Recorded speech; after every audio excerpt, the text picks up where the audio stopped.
रतनपुर गांव में संपत और कपटा नाम के दो व्यक्ति रहते थे। रतनपुर गांव के करीब के जंगल में एक डायन का आतंक था। रतनपुर गांव के बहुत से लोग उस जंगल में गायब भी हो चुके थे। संपत और कपटा उसी जंगल से गुजर रहे। अरे कप्ता भाई, हमें शॉर्टकट रास्ते से नहीं आना चाहिए था। यहाँ से जल्दी चलो। सुना है यहाँ पर लोग रहस्यमय तरीके से गायब होते हैं। ये जंगल बड़ा ही डरावना है। अरे मेरा चेला होकर तू बुजदिलों जैसी बातें कर रहा है। अरे कप्ता भाई, पिछले ही महीने सुखिया चाचा का बेटा इसी जंगल से लापता हो गया था, जिसका सुराग आज तक नहीं मिला। तुम तो वैसे भी 9 महीने शहर में बिताते हो और 3 महीने गांव में बिताते हो। तुम्हें क्या पता गांव में क्या चल रहा है? अबे तुम गांव के गवार क्या जानो शहर की आमदनी के बारे में? हैं? तुम तो बस सारा दिन मुंह उठाए गांव में फिरते रहते हो। कितनी बार बोला है तुझे चेला कि मेरे साथ शहर आ जा, लेकिन तू ये गवारों वाली जिंदगी छोड़ना ही नहीं चाहता। तभी संपत की नजर एक पॉलीथीन पर पड़ी जिसे गुरु पकड़े हुए था। ये हाथ में क्या पकड़े हो कप्ता भैया? जरा हमें भी दिखाओ क्या है इस पॉलीथीन में। अरे कुछ नहीं संपत, मेरी पत्नी ने शहर से कुछ डायपर के पैकेट मंगवाए थे, बस वही है। डायपर के पैकेट? लेकिन जहाँ तक मैं जानता हूँ तुम्हारे घर में तो कोई बच्चा है ही नहीं। अबे पगला हो गया क्या? मुन्ना को भूल गया क्या? मुन्ना? अरे वो तो 10 साल का हो चुका है कप्ता भैया। सांड की तरह फैल फैल कर मोटा ताजा हो रखा है। क्या वो अभी भी डायपर पहनता है? तुम गांव के गवार क्या जानो? तुम गांव के गवार इस बात को नहीं समझोगे। हम शहर के रहने वालों के तौर तरीके कैसे कैसे होते हैं। बड़े शहर वाले बनते फिरते हो। अरे सीधे सीधे ये क्यों नहीं कहते कि तुम्हारा वो सांड जैसा मुन्ना अब भी बिस्तर पर सुसु कर लेता है? अरे मैंने उसे बड़े लाड़ प्यार से पाला है। क्या खाक लाड़ प्यार? अरे कान पर 2 मारो उसके, बिस्तर पर सुसु करना बंद कर देगा। उसको पीटने के बजाय उसके लिए डायपर के पैकेट और ला कर दे रहे हो और कहते हो कि हम शहर वालों के जीने के तौर तरीके बड़े अलग होते हैं। इससे तो अच्छा मेरा गांव है भला। संपत ने यह बात बोली ही थी कि तभी अचानक देखते ही देखते चारों ओर धुआं छा गया और अजीब अजीब सी आवाजों का शोर होने लगा। ये धुआं कैसे संपत? मुझे कुछ भी दिखाई नहीं दे रहा। तभी संपत के कानों में कपटा की चीख टकराई। चीख सुनकर संपत बुरी तरह से डर गया और बेहद फुर्ती से वहां से भागने लगा। कुछ ही देर में संपत भागता हुआ गांव पहुंच गया और चिल्लाते हुए सबसे बोला, अरे गांव वालों, कहाँ मर गए तुम सबके सब? निकम्मो, तुम सबके सब जल्दी से मेरे साथ चलो। कप्ता भाई लापता हो गए हैं। संपत की बात सुनकर गांव का मुखिया गुस्से से बोला, क्या बात है संपत?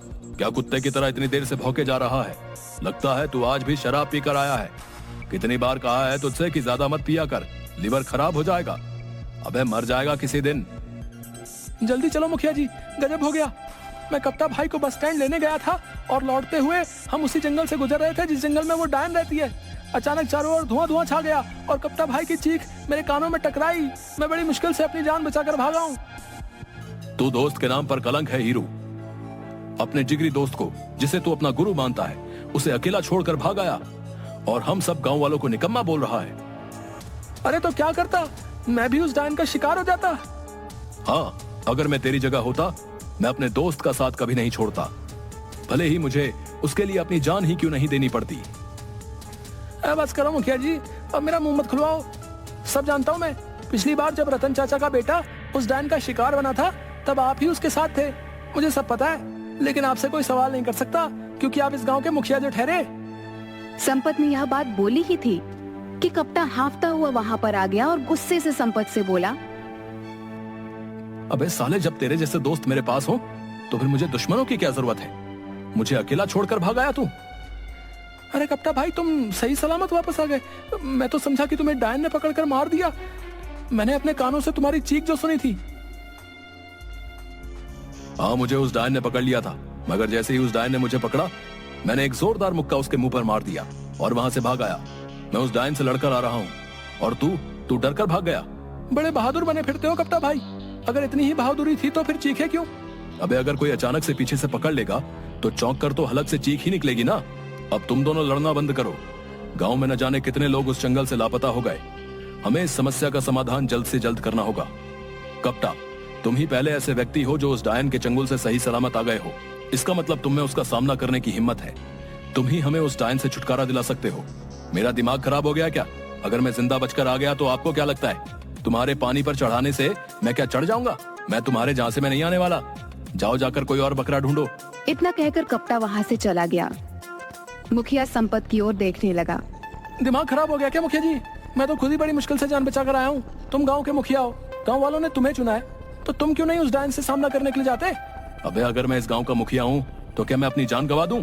मुखिया ने इतना बोला ही था कि तभी एक बेहद बूढ़ा व्यक्ति जिसकी उम्र करीब 100 साल के आसपास थी, लाठी पकड़े हुए लड़खड़ाता हुआ वहाँ पर आ गया और कपकपाती आवाज में मुखिया की ओर देखकर बोला, चिंता मत कर, मैंने टेलीफोन के जरिए एक बहुत पहुंचे हुए साधु को उस डायन के बारे में बता दिया है। आज रात वो आने वाला है। देखना वो साधु अपनी शक्ति से उस डायन को जलाकर राख कर देंगे। हाँ।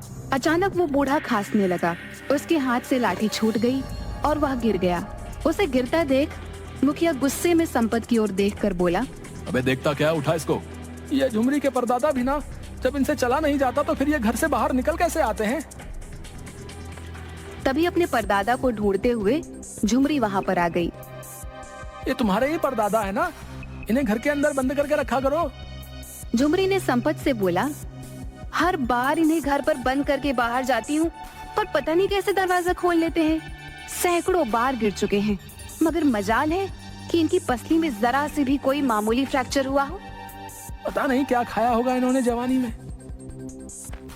झुमरी अपने परदादा को लेकर वहाँ से चली जाती है। रात का समय था। एक साधु रतनपुर गांव के उसी जंगल से शॉर्टकट रास्ते से निडर होकर चला जा रहा था कि तभी अचानक देखते ही देखते काला धुआं उठने लगा। मगर साधु निडर होकर वहां पर खड़ा रहा। कुछ देर बाद धुआं छट गया। साधु के सामने एक बेहद भयानक चेहरे वाली डायन खड़ी हो गई। क्या तुझे पता नहीं, यहाँ जो भी आता है जिंदा बच के नहीं जाता। हाँ जानता हूँ, न जाने कितने लोगों की जान ली है तूने, लेकिन अब तेरा अंतिम समय आ गया है डायन, क्योंकि मैं तुझे अपने मंत्रों की शक्ति से भस्म कर दूंगा। कोशिश करके देख ले। इतना बोलते ही साधु मंत्र पढ़कर उसके ऊपर फूंकने लगा। मगर साधु के मंत्रों का असर उस डायन पर हुआ ही नहीं। ओम क्लीम चामुंडाय नमः, ओम क्लीम चामुंडाय नमः। ये कैसे हो सकता है? इस पर तो मेरे मंत्रों का असर ही नहीं हो रहा। डायन हंसने लगी। साधु बुरी तरह से डर गया। वो डरकर रतनपुर गांव की ओर भागा और बेहोश हो गया। अगले दिन साधु की जब आंख खुली तो उसे गांव का मुखिया और सारे लोग साधु को घेरे हुए बैठे थे। कहीं तुम वही साधु तो नहीं जो डायन से हमें मुक्ति दिलाने आए थे? हाँ, मैं वही साधु हूँ। लेकिन तुम तो यहाँ बेहोश पड़े हुए हो। क्या तुमने डायन को खत्म कर दिया? वो डायन उम्मीद से ज्यादा ताकतवर निकली। मेरे मंत्रों का उस पर कुछ भी असर नहीं हुआ। यह क्यों नहीं कहता कि तू एक पाखंडी साधु है? तुम मेरा अपमान कर रहे हो। अरे जाओ बाबा, डायन के सामने जब भाग रहे थे तब अपमान नहीं हुआ था? तुम्हें कैसे पता कि डायन के सामने मैं भाग रहा था? तुम्हारी शक्ल बता रही है। तभी एक पागल वहां आकर गुस्से से बड़बड़ाने लगा। तुम सब डरपोक हो। आज रात में उस डायन का खात्मा कर दूंगा। अरे अब ये पागल फिर से यहाँ पर आ गया, भगाओ इसे। अबे पागल कौन है तू? पिछले कुछ दिनों से तूने हम सबको जीना आराम कर रखा है। आज तुझे बताना ही पड़ेगा कि तू कहां से आया है। पागल हो गया क्या? वो एक पागल है, वो तुझे कैसे बता सकता है कि वो कहां से आया है? उस बेचारे को तो अपना ही होश नहीं है। वो पागल बड़बड़ाता हुआ वहां से चला गया। देखना मुखिया जी, मुझे लगता है आज रात इस पागल की आखिरी रात है। सही बोल रहा है तू, ये मरेगा साला आज। अरे वो सब तो ठीक है, लेकिन इस समस्या का समाधान कैसे निकलेगा, इस बारे में सोचो। उस डायन के आगे तो ये साधु भी अपनी जान बचाकर भाग आया है। कपटा और संपत, तुम दोनों इस गांव की आन बान और शान हो। तुम दोनों की जोड़ी इस गांव में गुरु और चेले के नाम से मशहूर है। आखिर तुम दोनों इस समस्या का समाधान क्यों नहीं निकालते? क्योंकि हम कोई तांत्रिक नहीं है मुखिया जी। आपने स्वयं देखा, ये तांत्रिक खुद अपनी जान बचाकर भागा है। भला हम कैसे इस डायन का मुकाबला कर सकते हैं? तो फिर गांव के लोग ऐसे ही लापता होते रहेंगे क्या? तभी गांव का एक व्यक्ति बोला, मुखिया जी, हम पुलिस की मदद क्यों नहीं ले सकते? अबे पागल हो गया क्या है? पुलिस वाले कब से डायन और चुड़ैल को पकड़ने लगे? अगर वहां पर मुखिया जी शिकायत लेकर गए तो उल्टे डंडे मारकर भगा देंगे। बकवास बंद कर कप्ता। पिछली बार एक पुलिस वाला जो इन सब बातों पर यकीन नहीं करता था उस जंगल में गया था, जो आज तक वापस नहीं लौटा। तो फिर अब आप सब कुछ भगवान के भरोसे छोड़ दीजिए मुखिया जी, वही हम सबको इस मुसीबत से बचा सकते हैं। कुछ दिनों बाद उस डायन का आतंक इतना ज्यादा बढ़ गया कि रतनपुर गांव के लोग रतनपुर छोड़कर दूसरे गांव की ओर जाने लगे। एक रात की बात है, वह पागल बड़बड़ाता हुआ उसी जंगल में जा रहा था कि तभी अचानक एक काला धुआं उठा।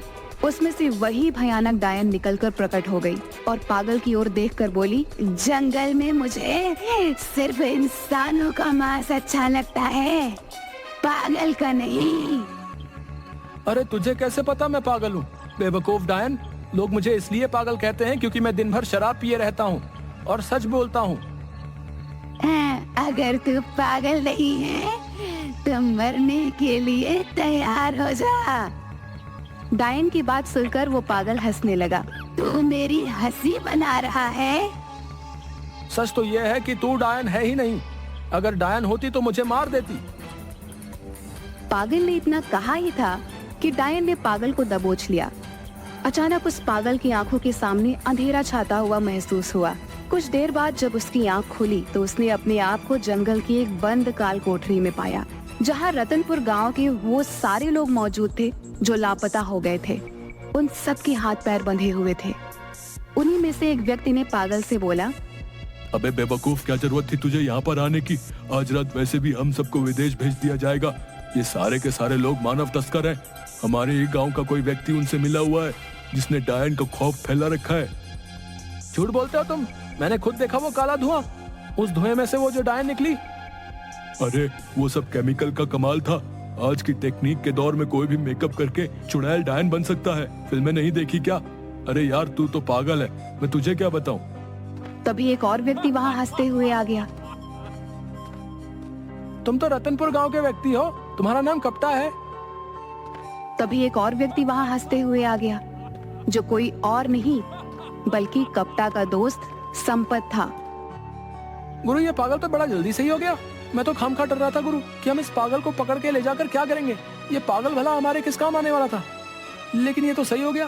तुम्हारा आइडिया कमाल का था। देखना संपत, आज की रात हम इन सबको शहर शिफ्ट कर देंगे और वहां से इन सबको पकड़कर विदेश में ले जाया जाएगा। उसके बाद हम देखते ही देखते मालामाल हो जाएंगे। तुझे अंदाजा भी नहीं है संपत, हम इतने पैसे वाले हो जाएंगे कि रतनपुर गांव जैसे न जाने कितने गांव खरीद लेंगे। कप्ता ने यह कहा ही था कि तभी उस पागल ने अपनी फटी हुई जेब से पिस्तौल निकालकर एक हवाई फायर कर दिया। सब कुछ इतना जल्दी हुआ कि कप्ता और संपत अचानक चौंक गए। गुरु, इसके हाथ में तो पिस्तौल है। ये कोई पागल नहीं, ये कोई पुलिस वाला लगता है। हमने पागल समझकर इसके हाथ पैर भी नहीं बांधे। तू सही कह रहा है हीरू, लगता है हम दोनों बड़ी चूक खा गए। देखते ही देखते पुलिस ने उन सबको घेर लिया। सारे पुलिस अधिकारी उस पागल को सैल्यूट करने लगे। वह पागल व्यक्ति कोई और नहीं बल्कि क्राइम ब्रांच ऑफिसर अशोक था। मुझे इंटेलिजेंस से सूचना मिली थी कि रतनपुर गांव में बहुत से लोगों की मानव तस्करी होने वाली है, इसलिए मैं कुछ दिनों पहले यहाँ की छानबीन करने के लिए आ गया था। यहाँ आकर डायन की अफवाह सुनकर मुझे पक्का यकीन हो गया कि कोई और नहीं बल्कि कोई मानव तस्कर ही होगा जिसने डायन का खौफ फैला रखा है, ताकि पुलिस और लोग डर की वजह से इस जड़ की तह तक न जाएं। और इस काम के लिए मेरी मदद गांव के मुखिया ने की। तभी गांव का मुखिया और उसी साधु के साथ और लोग वहां पर आ गए। मुखिया मुस्कुराता हुआ बोला, मुझे तो उसी दिन तुम दोनों पर शक हो गया था जिस दिन तुम दोनों डायन के चंगुल से बचकर आ गए थे। ऐसा इससे पहले कभी भी नहीं हुआ। सारा गांव डायन से डरा हुआ होता था और तुम दोनों के चेहरे पर कोई शिकन नहीं होती थी। मैं शुरू से ही क्राइम ब्रांच के इंस्पेक्टर अशोक को जानता था। मुझे पक्का यकीन हो गया था कि मेरे गांव में कोई डायन वायन का प्रकोप नहीं है, बल्कि ये तो किसी मक्कार इंसान की ही करतूत है। और तुम दोनों के ऊपर शक उस दिन और ज्यादा पक्का हो गया। डायन को भगाने के लिए मैंने बेहद प्राचीन मंत्र पढ़कर फूंके, मगर डायन टस से मस नहीं हुई। कहां से होगी, क्योंकि मेरे सामने तो डायन थी ही नहीं। वो मंत्र डायनों और चुड़ैलों के लिए थे, इंसानों के लिए नहीं। कप्ता और संपत को गिरफ्तार करके जेल भेज दिया गया और सारे गांव वालों को डायन से मुक्ति मिल गई।